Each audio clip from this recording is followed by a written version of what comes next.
नमस्कार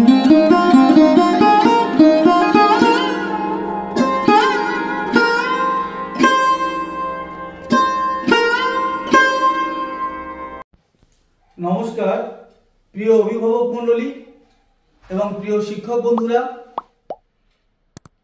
शिशुरा কিভাবে মিথ্যা কথা বলা শেখে কেনই বা তারা মিথ্যা কথা বলে আর কি কি করলে একটি শিশু মিথ্যা কথা বলা থেকে বিরত হবে বা সে আর কখনো মিথ্যা কথা বলবে না আমি এই বিষয়ে আমার ব্যক্তিগত অভিজ্ঞতা আপনাদের কাছে শেয়ার করব।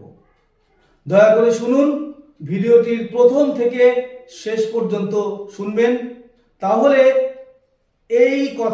আমার এই কথাগুলো যদি আপনার শিশু বা সন্তানের ক্ষেত্রে প্রয়োগ করতে পারেন, সন্তানের উপর প্রয়োগ করতে পারেন, তাহলে আপনার সন্তান আর কখনো মিথ্যা কথা বলবে না। এ দায়িত্ব আমি নিলাম। আমি প্রথমে বলবো, শিশুরা মিথ্যা কথা বলা কোথা থেকে শেখে বা কেনই বা তারা মিথ্যা কথা বলে।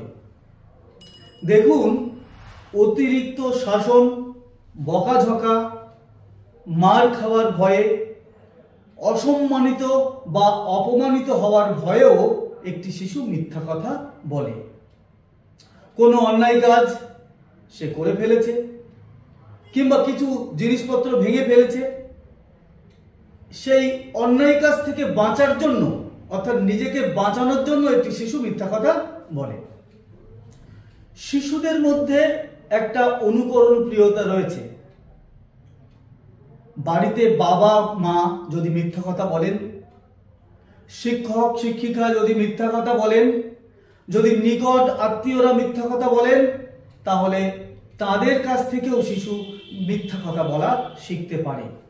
মাঝে মধ্যে শিশুরা আনন্দ বা উৎসাহ থেকে মিথ্যা কথা বলে থাকে। ওরা ভাবছে আমি যেটা বললাম হয়তো কেউ ধরতে পারবে না বা বুঝতে পারবে না, বা কাউকে ভুল পথে পরিচালিত করলাম, এই ভুল পথে পরিচালিত করার যে আনন্দ, তার থেকেও একটি শিশু মিথ্যা কথা বলে। এছাড়াও কিছু কিছু শিশু কল্পনাপ্রবণ, তাদের কল্পনা প্রবণতা মিথ্যা কথার জন্ম দেয়। এখন আমি বলবো, শিশুরা মিথ্যা কথা বলা থেকে বিরত থাকবে। এই শিশুদেরকে মিথ্যা কথা বলা থেকে বিরত রাখতে আমাদের কি কি করণীয়, আমরা কি কি করলে বা কি কি বললে, কেমন আচরণ করলে একটি শিশু আর মিথ্যা কথা বলবে না, আমি সেই বিষয়ে আমার ব্যক্তিগত অভিজ্ঞতা শেয়ার করার চেষ্টা করছি।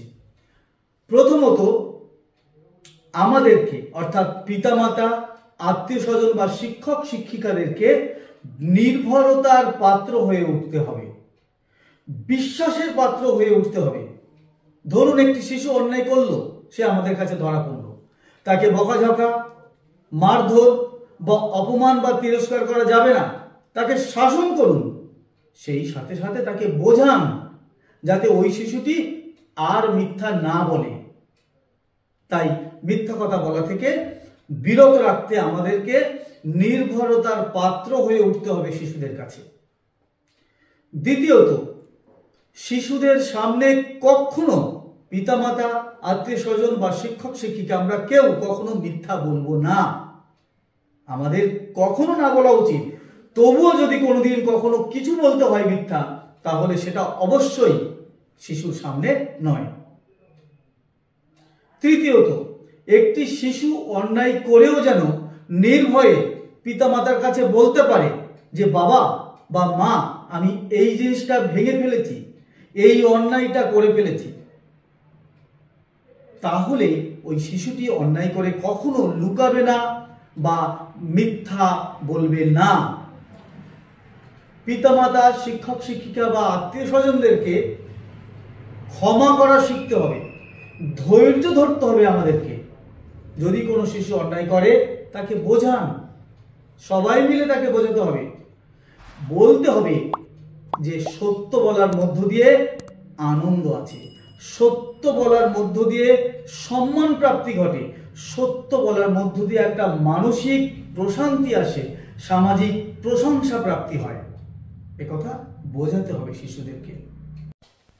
একেবারে শিশু থেকে, শিশুরা যখন ছোট থেকে, তখন থেকে আমরা শেখাবো ওদেরকে চালাকি দ্বারা কোনো মহৎ কাজ হয় না।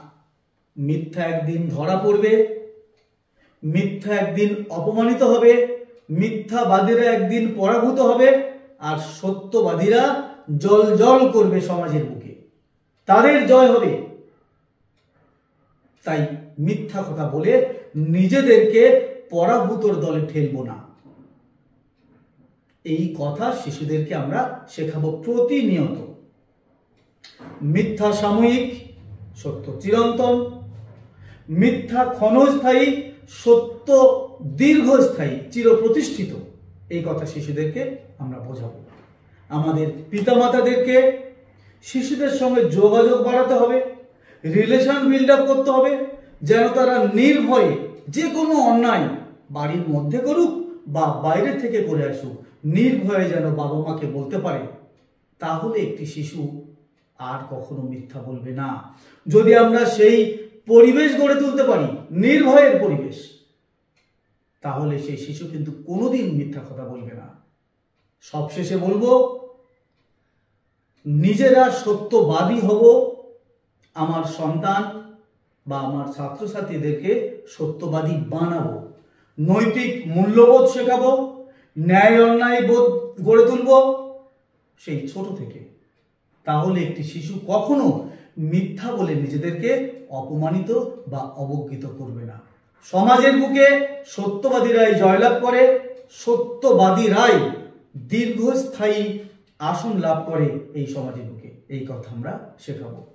আমার এই ভিডিওটির প্রথম থেকে শেষ পর্যন্ত প্রতিটি পয়েন্ট, প্রতিটি কথা যদি আপনি আপনার সন্তানের উপরে প্রয়োগ করতে পারেন, আমি কথা দিচ্ছি, আমি আপনাকে কথা দিলাম, কোনো শিশু আজ থেকে আর মিথ্যা বলবে না। ধন্যবাদ।